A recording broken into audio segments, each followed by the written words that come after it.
2022년 11월 28일 월요일 하나님께서 우리에게 주신 말씀은 전도서 1장 12절에서 18절의 말씀입니다.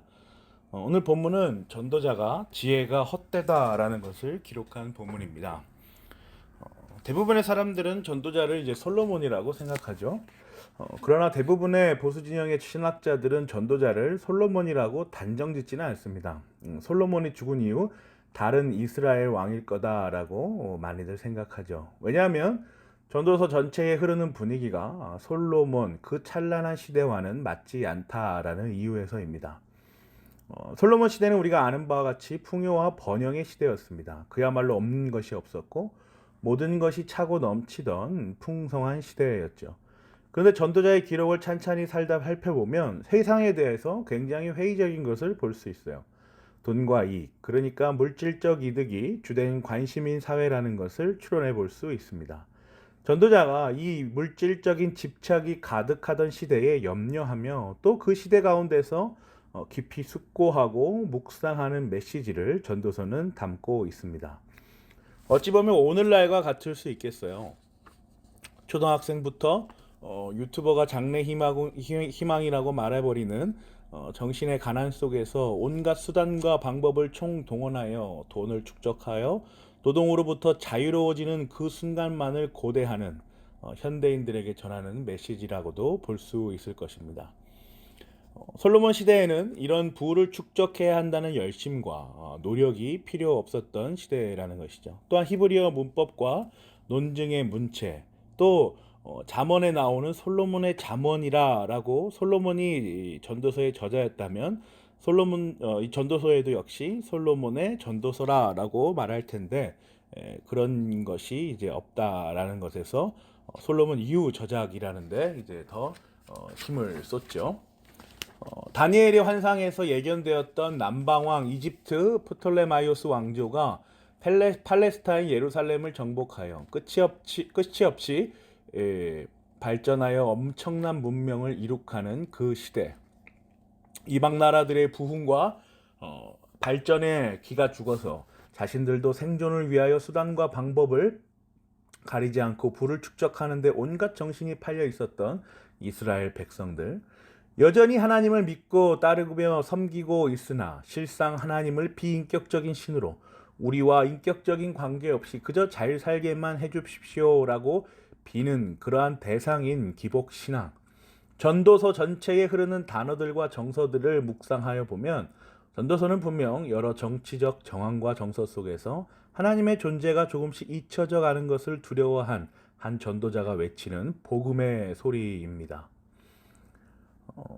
오늘 본문은 지혜에 관한 기록입니다. 12절과 13절 한번 보세요. 나 전도자는 예루살렘에서 왕이 되어 이스라엘을 다스리는 동안에 하늘 아래에서 되어지는 온갖 일을 살펴서 알아내려고 지혜를 짜며 심혈을 기울였다. 괴로웠다. 하나님은 왜 사람을 이런 수고스러운 일에다 얽매어 꼼짝도 못하게 하시는 것인가? 물질과 번영에 사로잡혀 그것을 이루기 위한 지혜를 얻기 위한 노력으로 가득한 세대를 향하여 전도자는 본인의 씁쓸한 마음을 그대로 드러냅니다. 하늘 아래 시간 안에서 피조된 세계 가운데 일어나는 부와 명예를 얻기 위한 지혜에 대한 탄식입니다. 비록 왕권에 대한 실질적 권한은 없지만 한 나라의 왕으로서 세상의 이치에 대한 지혜를 누구보다 열심히 연구한 결과는 괴로움입니다. 이스라엘을 관용적으로 통치했던 찬란한 문화인 이 헬레니즘 문화의 선봉, 그리스의 알렉산더 대왕이 엄청난 정복 전쟁으로 영토를 넓혔고 33살의 나이로 후계자 없이 죽었습니다. 그 나라는 넷으로 쪼개졌죠. 남방왕 이집트 프톨레마이오스와 왕조가 이스라엘을 다스렸습니다. 또 이 왕조가 무너지면서 북방왕 시리아 셀류큐스 왕조가 패권을 잡아 이스라엘을 다스렸어요.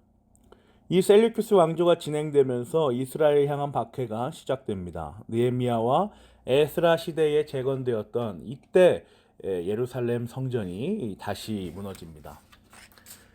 다니엘 11장에 기록된 예언이죠. 다니엘의 환상 속에서 예전되었던 모든 일들이 현실로 드러납니다.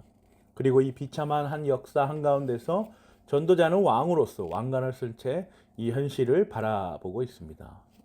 이리저리 정처 없이 옮겨다니며 정체성을 잃어가는 자신의 백성들을 향하여 아무것도 할 수 없는 왕인 자신에 대한 애통한 마음, 또한 그들을 안타깝게 여기는 마음이 이 글을 기록하게 하는 점.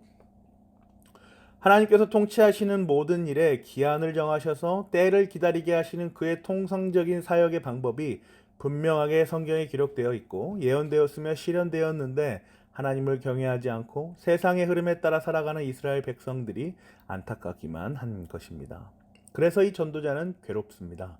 그 고백을 한번 더 보세요. 하늘 아래 되어지는 온갖 일을 살펴서 알아내려고 지혜를 짜며 심혈을 기울였다. 괴로웠다. 하나님은 왜 사람을 이런 수고로운 일에다 얼가매어 꼼짝도 못하게 하시는 것인가? 왜 도대체 이 불편하고 답답한 현실 가운데 사람을 두셔서 저렇게 자신들의 영혼을 물질과 부에 빠지도록 내버려 두시는가? 하나님 하실 수 있는데 왜 침묵하고 계십니까? 이 외침인 것입니다. 그러나 삶에 대하여 하나님의 섭리에 대하여 깊은 연구와 묵상을 한 전도자는 곧바로 결론을 내어버립니다. 14절과 15절 보세요. 세상에서 벌어지는 온갖 일을 보니 모두가 헛되어 바람을 잡으려는 것과 같다. 구부러진 것은 곡해 할 수 없고 없는 것은 셀 수 없다. 하나님께서 정하신 일에 대하여 내가 할 수 있는 것은 아무것도 없다. 나는 이 일에 대하여 무능력하다. 이 사실을 깨달은 것입니다. 이는 허무한 회의적인 자세가 결코 아니에요. 다음 절을 한번 보세요. 16절이요. 나는 장담하였다. 나는 지혜를 많이 쌓았다. 이전에 예루살렘에서 다스리던 어느 누구도 지혜에 있어서는 나를 뛰어넘지 못할 것이다. 지혜와 지식을 쌓는 일에서 나보다 더 많은 경험을 한 사람은 없다. 말씀을 묵상하고 세상의 여러 철학들을 두루 섭렵한 그는 자신감에 가득 차 있습니다. 예루살렘에선 다스리던 어느 누구, 마치 솔로몬 왕을 말하는 것 같죠? 자기 자신보다 말씀을 더 많이 묵상하고 세상에 대한 고민을 하면서 연구한 사람은 단언컨대 없다라는 자부심입니다. 그러니까 이 전도자는 세상에서 일어나는 모든 일에 대하여 하나님께서 알아서 하시겠지, 하나님께서 정하신 대로 이루어 나실 거야와 같은 그런 방임적인 태도가 절대로 아니라는 것을 본문은 보여주죠. 열심히 묵상하고 연구한 거예요. 그 결과입니다. 염세나 회의와 같은 태도가 전혀 아니다라는 것입니다. 17절과 18절 보세요. 나는 또 무엇이 슬기롭고 똑똑한 것인지 무엇이 얼빠지고 어리석은 것인지를 구별하려고 심혈을 기울였다. 그러나 그처럼 알려고 하는 그것 또한 바람을 잡으려는 것과 같은 일임을 알게 되었다. 지혜가 많으면 번뇌도 많고 아는 것이 많으면 걱정도 많더라. 전도서를 묵상하는 동안 반드시 알아야 할 것이 있습니다. 이 전도자의 문장에 익숙하여지셔야 합니다. 아무것도 하지 말라. 하나님만이 다 아신다. 세상의 모든 일들은 다 헛되다. 이런 식의 표현들로 전도자를 현실 도피자나 삶을 포기한 사람과 같이 이해해서는 안 됩니다. 전도자는 이런 식의 극단적인 표현을 사용하면서 하나님의 주권을 부각시키시고 동시에 현실의 삶이 얼마나 중요한지, 오늘 지금이 얼마나 귀한 것인지를 끊임없이 독자들에게 전달하고 있습니다. 수사법을 기가 막히게 사용하는 것이죠. 전도자는 글을 쓰는데 분명 고수임이 분명해 보입니다. 사랑하는 고향제일교회 성도 여러분, 오늘 본문은 오늘날 우리에게 어떤 교훈을 전달해 줍니까? 13절 전도자의 탄식을 묵상하여 봅시다. 하나님께서는 왜 이 시절이나 오늘날 현대의 시절이나 사람들을 현실에 묶어두십니까? 현실의 삶들을 해결하여 주시면 하나님을 더욱 잘 알 수 있지 않겠습니까? 현실의 삶들을 걱정하지 않게 하여 주시면 하나님에 대한 신뢰와 확신이 더 있지 않겠습니까? 왜 이 똑똑한 지혜자도 괴로워할 만큼 알 수 없는 방식으로 현실 가운데 하나님의 존재와 사역을 묵상하게 하십니까? 우리의 자유의지를 10분 발휘하기를 원하시는 것입니다. 우리의 선택과 자유와 책임에 대하여 환하게 열어두시는 것이죠.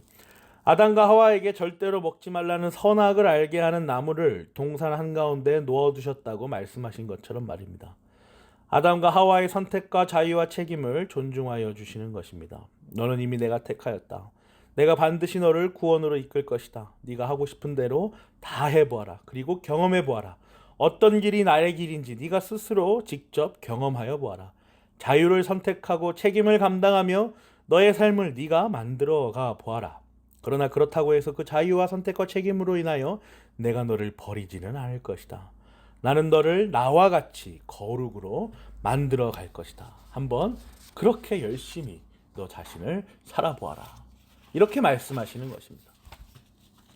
우리는 말씀으로부터 역사로부터 이 교훈을 그대로 확인하죠. 아담과 하와가 그 열매를 따먹었다고 해서 하나님께서는 그들을 버리지 않으십니다. 다윗이 엄청난 죄를 저질렀다고 해서 그것을 선택하였다고 해서 그를 버리지 않으십니다. 우리 신앙의 선배들의 발자취와 흔적들이 이 사실을 증명하여 주죠. 사랑하는 고향제일교회 성도 여러분, 하나님의 그 크신 섭리 안에 자유롭게 살아가십시다. 또한 그 자유를 책임질 담대함도 가지고 살아갑시다. 하나님께서 우리를 택하여 주신 성도라면, 우리가 그렇게 말할 수 있다면 우리는 이미 전도자입니다. 하나님의 말씀을 묵상하고 현실을 열심히 연구하며 현실을 성실하게 살아가는 전도자입니다. 이 세대를 본받지 아니하는, 그러나 이 세대를 위하여 기도하고 애통해야 할 줄 알며 하나님의 섭리와 그 존엄하신 존재를 세상을 향하여 전할 수 있는 전도자인 것입니다. 저와 여러분이 하나님의 섭리 아래 오늘도 주어진 이 오늘을 감사하며 때로는 냉철하게 살피며 살아가는 복된 오늘을 만들어 가시기를 주님의 이름으로 축원합니다. 아멘.